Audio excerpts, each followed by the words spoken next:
Hello बच्चों, यहाँ पे दिया गया है a 70 gram ball be dropped from height h naught reach at a height h2 after bouncing twice from the identical 210 gram plate.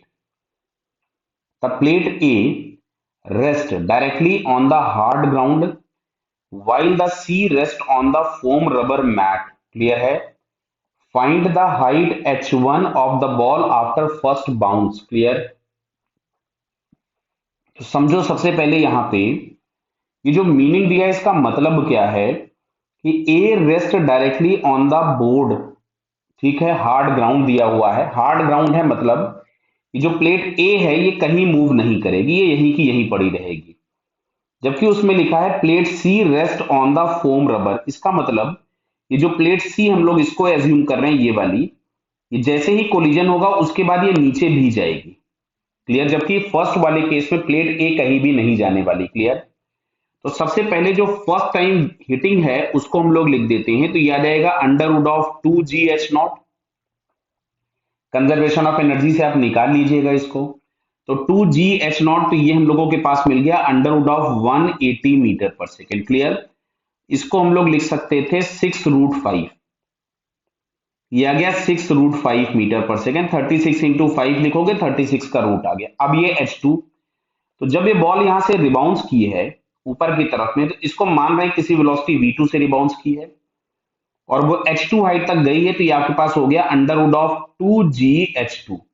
अब यहाँ पे h2 की वैल्यू पुट कर दीजिए। h2 दिया है 0.25 मीटर, तो 0.25 मीटर ये आपके पास आ जाएगा रूट ऑफ 5 मीटर पर सेकेंड। ये हमारे पास आ गया v2। क्लियर? अब सबसे पहले तो यहाँ जो फर्स्ट टाइम यहाँ पे हिट किया है वो v0 से हिट करेगा और फर्स्ट टाइम ये रिबाउंस हुआ है, तो इसको हम लोग यहां पे मान लेते हैं किसी भी v1 से रिबाउंस हुआ। तो E बराबर हम लोग यहां से लिखेंगे रिबाउंसिंग अपॉन हिटिंग। तो यहां से जो रिबाउंसिंग स्पीड आ रही है वो आ रही है E टाइम्स v0। क्या बात क्लियर हो रही है? अब सुनो अच्छा वापस से।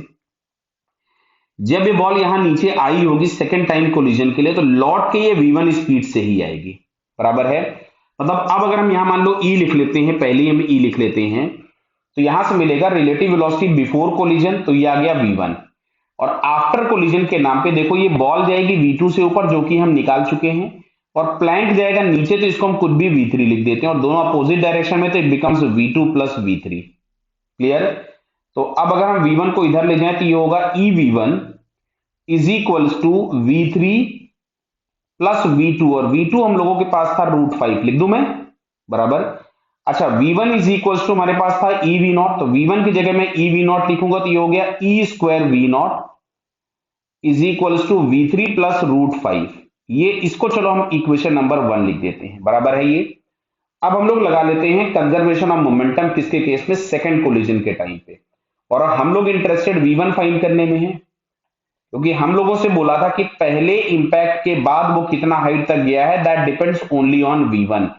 तो जो h1 हाइट तक मान लेती है अगर ये कहीं गई होगी, तो जो v1 हम लोगों के पास आ रहा है, v1 जो भी आएगा उसको हम लोग लिख देंगे under root of 2GH1। Clear? अभी चलते हैं हम लोग आगे।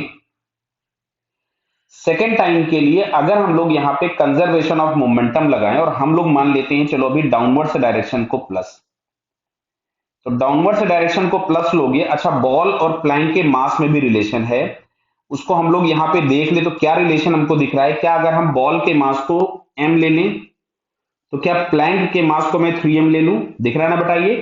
तो मैं बॉल के मास को m लूंगा और प्लैंक के मास को 3m। थोड़ा कैलकुलेशन आसान हो जाता है, अदरवाइज आप वैल्यूज पुट करते रहिए, बड़े बड़े कैलकुलेशन करते रहिए।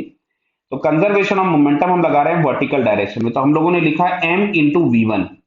भाई ये जितने से गया था ये उतने से ही लौट करके वापस आया, और डाउनवर्ड्स डायरेक्शन को हमने प्लस लिख रखा है इज इक्वल्स टू प्लैंक नीचे गया कितने से? v3 से, डाउनवर्ड्स प्लस था, और ये बॉल ऊपर चली गई v2 से। क्या दिख रहा है बताइए? बॉल ऊपर की तरफ में चली गई v2 से, ये दिख रहा है ना? बॉल ऊपर गई v2 से और प्लैंक नीचे आया v3 से, तो डाउनवर्ड प्लस लिया था इसलिए मैंने प्लैंक का मोमेंटम प्लस लिखा, उसको माइनस, इससे हमने m से m उड़ा दिए। अच्छा भाई, अब यहां पे हम लोग बात कर रहे हैं v1, तो v1 इज इक्वल्स टू हम लोगों के पास हो गया 3v3 माइनस v2। तो V3 हम गायब कर दे, क्योंकि V3 से हमको कोई लेना देना है नहीं, हम लोगों को V2 भी पता है, सारी चीजें पता है। तो इस फर्स्ट इक्वेशन से अगर मैं V3 निकालूं तो क्या V3 इज इक्वल्स टू, आप लिखना पसंद करेंगे ई स्क्वायर वी नॉट माइनस √5। देख लेना आराम से बेटा, कुछ गड़बड़ मत कर देना प्लस माइनस का। तो यहां से मिलेगा V1 और 3V3, और V3 की जगह हमारे पास आ रहा था E square V naught minus of √5, और V2 की जगह पे हम लोगों के पास V2 भी √5 था, V2 तो √5 था ना, इस V2 की जगह पे हमने √5 लिख दिया। क्लियर? तो ये हमारे पास आ रहा है 3 E square V naught minus, ये आ जाएगा 3 और एक और है तो आपके पास हो गया 4√5 इज इक्वल्स टू V1। अच्छा, V1 की जगह मैं लिख देता हूं ई वी नॉट, लिख दूं मैं?